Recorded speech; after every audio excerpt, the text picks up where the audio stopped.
For thou hast been a strength to the poor and a strength to the needy in his distress, a refuge from the storm, a shadow from the heat. When the blast of the terrible ones is as a storm against the wall. Here's the point. Thou shalt bring down the noise of strangers as the heat in a dry place, even the heat with the shadow of a cloud. The branch of the terrible ones shall be brought low. So the first thing that he will do is to bring down the noise of strangers. So it says in verse 6, and in this mountain shall the Lord of hosts. So first of all, bring down the noise of strangers, bring the terrible ones and make it low, which means create silence in the environment of the person. Then in this mountain, the Lord of hosts shall make unto all people a feast of fat things, a feast of wines on the lees, a feast of fat things full of marrow, of wines on the lees well refined. Then he will destroy in this mountain the face covering over all people, the veil that is spread over all nations. That veil is the blindfold over all the people. So he will first of all bring down the noise. Then the next thing that he is going to do, because there is a feast in that particular place, is that he will remove the blindfold of the minds of his people. Then he will swallow up death in victory, verse 8. So he doesn't do anything first on the outside in terms of changing the situation. The death is there, quote unquote, but he brings down the noise of strangers. Then he takes off the blindfold of the minds of his people. Then they swallow up death in victory, and the Lord of hosts wipes away the tears from all the faces, and the rebuke of his people shall he, the Bible says, take away from the earth, for the Lord has spoken it. And then and it shall be said in that day, lo, this is our God, we've waited for him. It says he will save us. This is the Lord, we've waited for him. We shall be glad and rejoice in his salvation. Now chapter 42.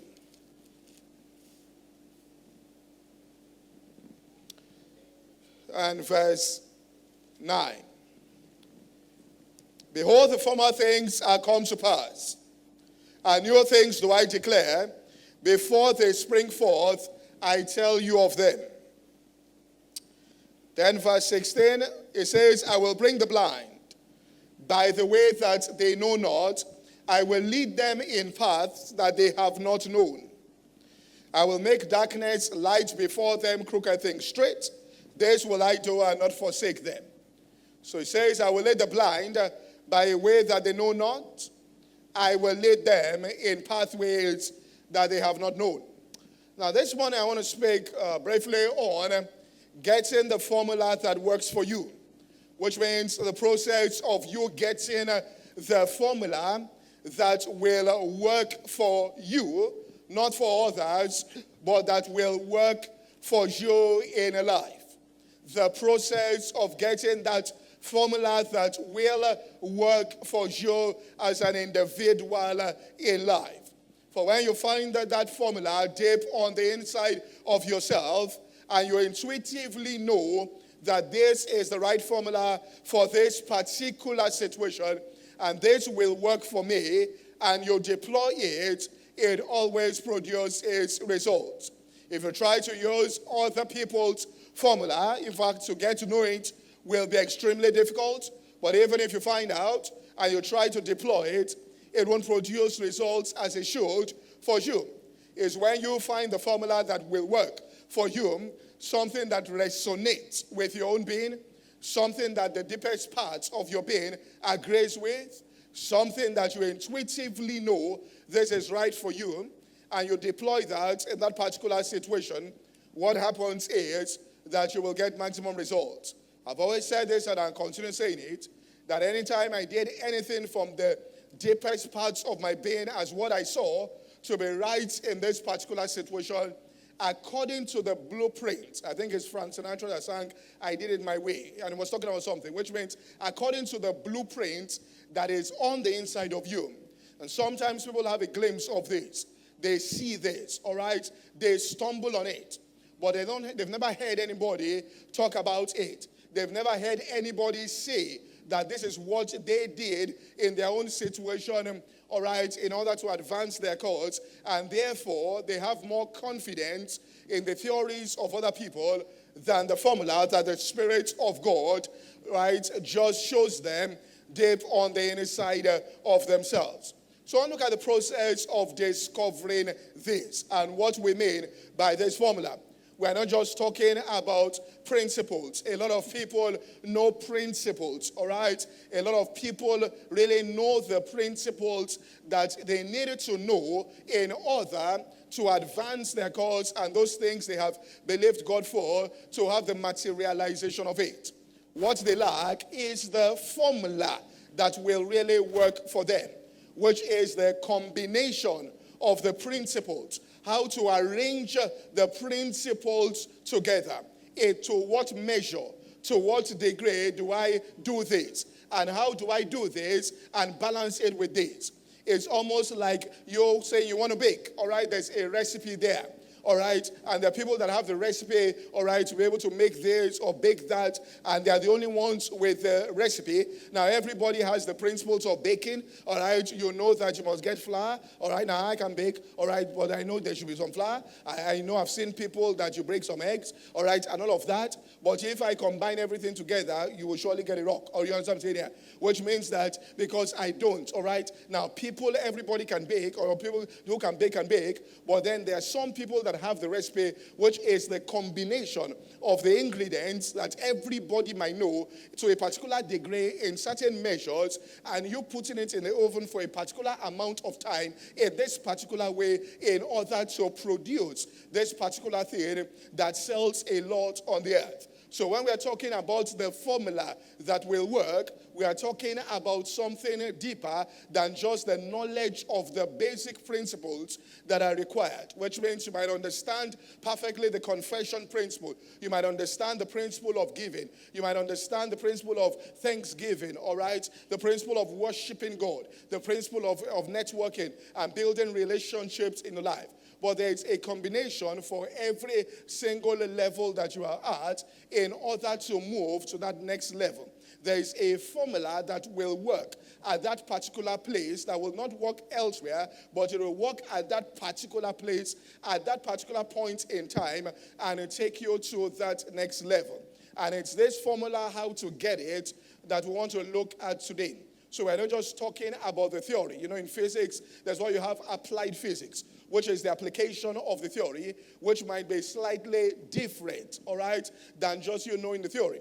I mean, my first pastor, Oliver Johnson, has a doctorate in physics, a very brilliant man, probably the most intelligent between him and Jonas I've ever met in my life. All right, very brilliant man. All right, but he said, listen, one day he was saying this to us, that he can tell you how to build the atomic bomb, the theory of it, and nuclear and all that. Well, it's a different thing from him going into the lab now. If you tell him to build it, he has never built it before. And when you talk about theory on the blackboard and then you start building, it's a totally different thing. You might end up blowing yourself up in the application of what you are theoretically right on, that you will get A+ on. When you get and start building it, you just might become the atomic bomb, all right, and you don't get to that point. So when we talk about the application, and this is where a lot of people miss it, I want to focus a lot, all right, this year on the application of truth, all right. When it gets to the application, then we start shading things. Then people now start getting, you know, into certain gray areas. And when you find that formula, the shade there, the degree to which certain things must be applied, all right, that will work for you, then what happens is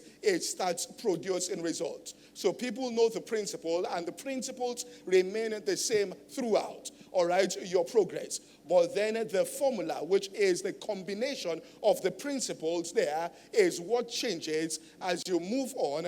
And it's important that we know how. We can't tell you the formula, but we know how to access that particular formula. But it must be something that will work for you, which means that it must sit on the inside of you. It can't just be you trying to do something for the sake of tradition, which means this is how they have said it should be done. It has to go deep on the inside of you intuitively you must know this is right, that the Bible says you have an unction and you know all things. The unction, the Holy One on the inside of you must feel it and say this is the right thing to do in this particular situation. And what happens if you do it there, all right, you will get maximum results. Failure is practically impossible once you stumble on that. When we talk about, all right, formulas that will work for you, what I want first of all to understand is at every stage of your life, all right, the combination changes. And when we have setbacks, it simply means that the old is over. God says, I will lead the blind. I will remove that blindfold, which means if you're going to enter into new things, as far as God is concerned, you might not know, but you are blinded. Your mind is totally closed to the system that you're needed to deploy in order to enter into the new things that God wants to do in 2011. But I want to look at this because at times people sit down with people or they listen to people teach, all right, on success or whatever it is. And what happens is the person that you are listening to might be moving from one level. For example, in business, you have somebody who is a startup, all right? He just goes in as an entrepreneur to start a business. Now, if he's going to succeed at that level, which means move it from a startup to what we'll call a mom and pop shop. In a mom and pop shop, we can say he has, all right, 3 people he has employed. They are very close together. They're able to pay their bills. They're able to pay their rent. If they got some credit facility, they're able to pay back the interest and are paying back the principal little by little, all right? They enjoy their company, okay? All right, somebody is ill in the family of one of the staff, and there's really no accounting system there, no sophisticated way of accounting and all of that. They just take money, and they are showing so much love, and they give the person, go and help, this person, and there's so much love at that level, so to speak, that when the organization is much bigger, you can't have that kind of closeness and that kind of pattern of behavior. There's more bureaucracy and all of that. But over there, people are, doing things, they're enjoying it. There's a lot of emotional connection, and it's good and all of that. But he wants to move to the next level now, from being just a mom and pop shop and going to the place where he's a small scale business. Let's say in this environment, you say 20 to 50 million. All right, he has got to deploy another formula. And in deploying that, certain things that were in existence in mom and pop shop have to just be destroyed and have to go, certain attachments and all of that. Then he gets to small scale business. Then he deploys another formula, which is a combination of the same principle in another way. And then, all right, it gets to the medium size, and then it becomes a big business, and then becomes a mega business, all right, at every level. But you go to listen to a person talking about how to succeed in business, and what he really is saying is how to move from being a small scale business, all right, to becoming a medium sized business. And so what the person essentially is saying, if you listen well, is about staffing right. It's about taking a lot of your profit, all right, and using it to get the right hands and getting the right people into the right position, investing a lot of money, maybe in a software for an accounting system and all of that, investing all of that, and that person needs to do that. But this person is a startup, all right. What will make him move from being just a startup, getting to a mom and pop shop, is that he has to understand how to enact those silent forces within his being, to take the unseen things like his faith, like force of patience, and to be able to zero it in on just one thing. He's going to be the driver. He's going to be the accountant. He can't start listening at that time, all right, about staffing. He can't start listening at that time about building software programs for accounting. That's not what he needs. What he needs is someone to tell him at that level how he will fail at that level, how he will push himself. And so what I'm saying is that at every level within your life, the formula begins to change. The combination of the same principles change, and therefore you have got to find what is right for you at that level and to apply it. And in order for you to succeed, it must sit right inside your being. There must be that assurance that this is the right thing. You must arrive at that point before you make any decision that this is the right thing for me to do in this particular situation in order to have some advancements in my life. Let me use another example here that I like using. I like this particular analogy. It's just like a child when a child is born. And this is what happens, all right, when people experience setbacks. Because when you move ahead and you want to fulfill things, all right, you are going to experience some setback. It's part and parcel of the journey. It's part and parcel of it. A lot of people hide these things within their lives as though they have never failed, as though having a setback is not part and parcel of the journey. All right. I listened to one of the most successful entrepreneurs in India, and he said one of the problems they have about entrepreneurship in India that is not in America is that in America, if you fail, it doesn't really count. In India, it's almost like you have disgraced your family, and therefore nobody wants to fail. So everybody begins to play it safe. But the culture of the Americans, failing and staying, in fact, what they're really looking for is the person who fails and stays through, and then fails and stays through, and finally succeeds. That's what they really glorify, which means from education in school, they will tell them about Abraham Lincoln, how many times he failed. So the children grew up with that consciousness that having a setback really doesn't count. Failing once that really doesn't count. Failing twice really doesn't count. The important thing is that get it right at the end of the day. All right? You'll find people like Bill Gates come out publicly and say, well, whichever way you look at it, you say, I'm a dropout from Harvard, and continue talking. In this society, you come and say, I'm a dropout. Your family will take you out. What we're talking about here? All right? So that's not, in fact, they glorify, they look at such things and say, in spite of all the odds, you are still able to succeed. All right? And he said in that environment in India, that wasn't there. Now, setbacks, and a lot of people hide this, all right? They don't want to show it. They don't want to tell people, all right, that they have setbacks. We want to remove it totally out of the faith message, as though, we just went through it. There was no setback. There was no failure. There was no discouragement. We just got into the game, and it just started happening, and things started happening, and we are not connecting with people, because the scripture says multitudes are in the valley of death. That what death means, valley of incision. Incision means they have been bruised, they have been caught. Most people are bleeding. Most people are struggling through certain things, all right, inside their hearts, struggling with things within their environment, and they are bleeding there, losing energy and blood, because nobody is coming out there to tell them and opening up and saying, listen, we blew it here, we had this setback here, all right, but we fought back, okay? We learned certain things, we made certain adjustments in our lives, and when we made those adjustments, and that was the greatest thing that happened to us, that we had these setbacks, because we were able to make the right adjustments, and with the right adjustments, we were now able, to succeed. And what I want to say about it is this analogy of a child. The child is now born, and the child comes into the world, and the way the child communicates is by crying, which means that the child communicates with the environment, with the parents, with the mother, by crying, all right? And once the child cries, this is how the child gets his or her own need met. You cry, okay? And when you cry, your environment will respond to you and give you attention. And then the environment gives you attention, and then your needs get met. The mother listens to the cry, gets to a point where intuitively she knows, and that's how, all right, she knows the cry of the child. When the child cries in a particular way, say, he's hungry here, or she's hungry. The child cries in another way. The mother has gotten, the communication is so deep that she says, well, maybe he's hot. Let's take off some clothes. This is how he cries when he's hot. There's a sound in his voice and all of that. So the child grows up, all right, day by day, understanding that I have got to cry in order to get the attention of my environment, in order to get the attention of people in authority that can help me, and this is how I am going to get my needs met. Then a couple of years, 2 years, the child now continues with this formula. The child now cries, and then the environment rejects the cry. And then the parents say, you should stop crying. And he says, listen, this is what you depended on. I had to cry in a particular way for you to know that I was in a position of need, and then for you to respond to that need and to meet that need in my own life. Now you are saying I should not cry again. Suddenly the environment is rejecting me. The very thing the environment depended on to get my needs met, the environment is now rejecting totally and not responding. The parents now say you can talk, articulate, which means use words to articulate that need. Spell it out clearly. Tell us what you need. Tell us that you are hungry, all right? And then we'll respond to you. So the child has to relearn the thing, which means I now have to articulate my thoughts. I now have to use words, all right? The principle is the same, okay? It's just the way and manner, the formula that changes. The principle is one of voicing out, which means that you cry. But what they're saying, the way and manner in which you voice it out must now change in order to get your needs met and in order for your environment and those in authority to show you favor. If a person goes, when they grow up, to do a business presentation to get some business and to get a deal, you dare not go there and cry, all right? And you cannot go there and say that, please, and just articulate it.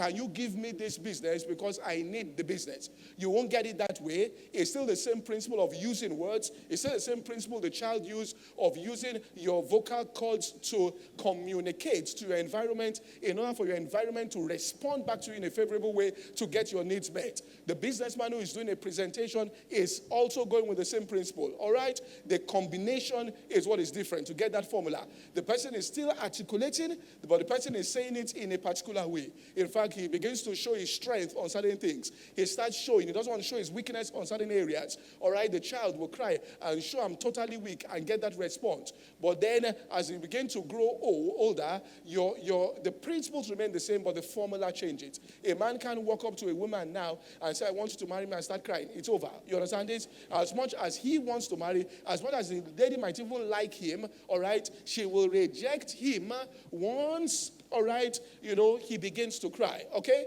All right? I mean, there's no debate about that, all right? If you start crying, you say, please, that's the way it comes to you. It's all over. Game over, all right? Which means it is total rejection. If he did that, let's say 28 years ago, total acceptance. He is 28 years late, which means the old things have come to pass. New things do I declare. I will lead the blind by a way that he knoweth not. Therefore, in entering into new things, we must understand that God will open up the eyes of understanding. And in the same way, the environment of the child rejects the child when the child cries at a particular age in life.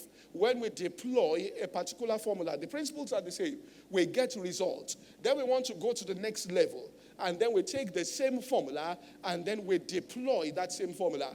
And our environment now rejects it and says that I am not accepting this. Which means that what you are aiming for, this is what we are saying.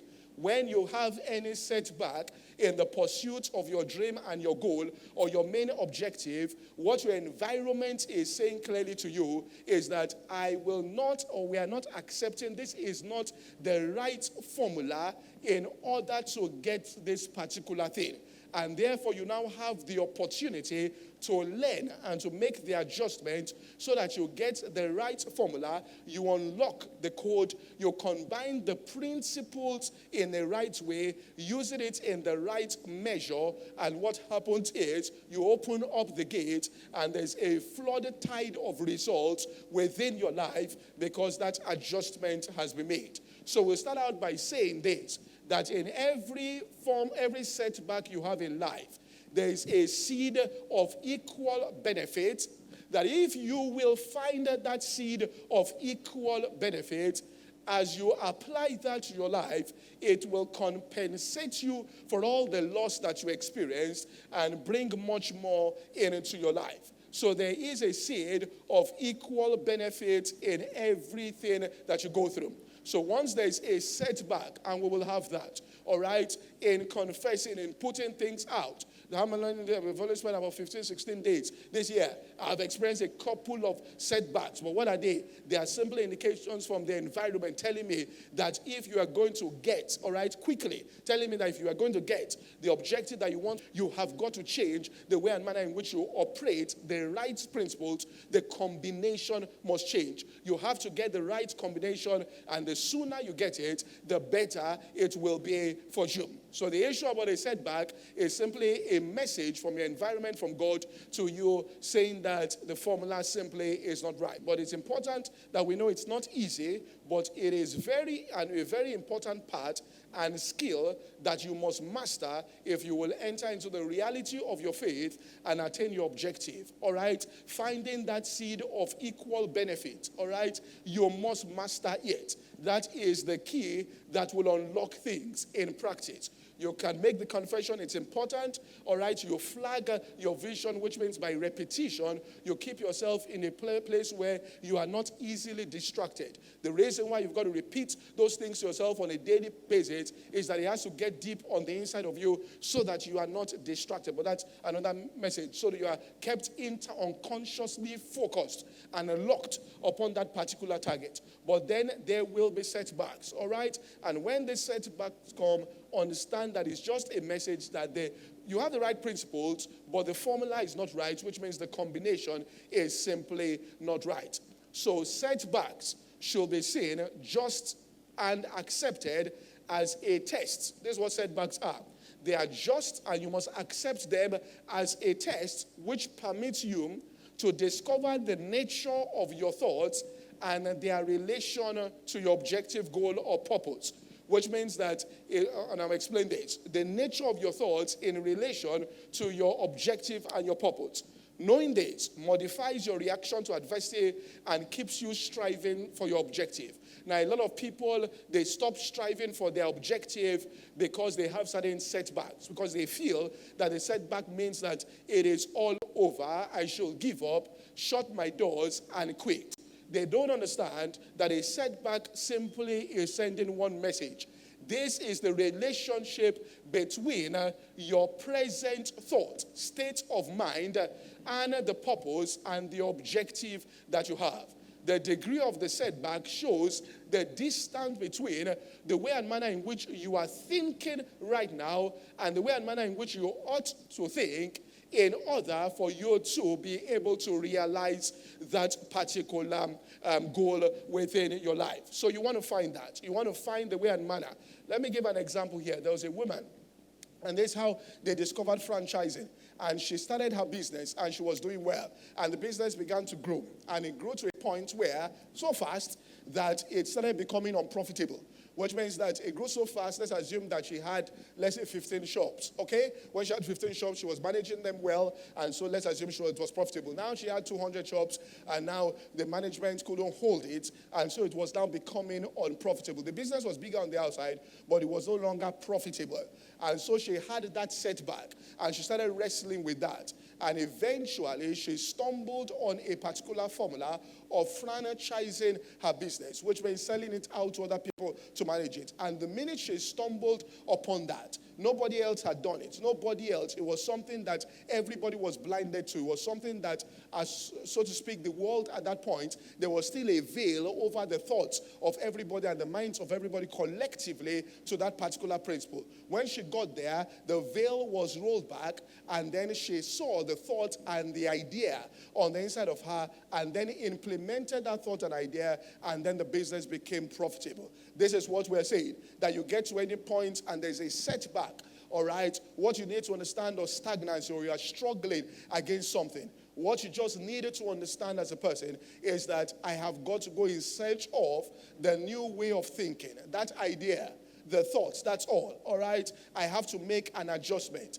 This has shown me the relationship between the way and manner in which I'm thinking right now and my own objective in life. So that gap has got to be closed. And therefore, I must find that particular thing. There are people that have sought and failed, all right, had several setbacks, all right. I can't remember what they found, but they eventually found it in the brain of a monkey that they used to cure a particular disease. The monkey was jumping around. They were struggling and doing several things, not knowing that it was in the brain of the monkey. Eventually, all right, they stumbled on it. They found it in the brain of the monkey, and that's what we are saying, that this thing that will take you to the next level is all around you, but you have got to search for it and finally find the thoughts that will bring about the realization of that particular thing within your life. So the setback there is just for you to understand the relationship between the way and manner in which you are thinking right now and the objective that you have for your own self, and the distance between that particular thing. And for you to know that when the Bible says the light affliction will work for you an eternal weight of glory, is not just going to, by itself become an eternal weight of glory. What he's saying is that you are going to find, all right, the thought. You are going to find the idea. You're going to find the way in which you ought to think. And once you find that and you begin to implement that within your own life, which means that when there's that light affliction, we don't look at things that are seen, but then God opens up our eyes to see things that we cannot see at that present moment. And once we begin to implement what we are now saying, which are the new things that we are seeing in our life, once we start putting that into practice, then that light affliction will turn out and become an eternal weight of glory within our lives. Let me just read something I got from a particular individual many years ago. He said this, that our strength grows out of our weaknesses, that not until we are pricked and stung and sorely shot at, that's what awakens the indignation which arms itself with secret forces. A great man is always willing to be little. which means there are great men who are willing to be little. They are there, all right? There are people under the sound of my voice that have greatness on the inside, but are still willing to be little. While they sit on the cushions of advantages, they go to sleep. They are willing. Things come in and sting, all right? Things come in there, okay? And, it says here, when he is pushed, when he is tormented, when he is defeated, he has a chance to learn something.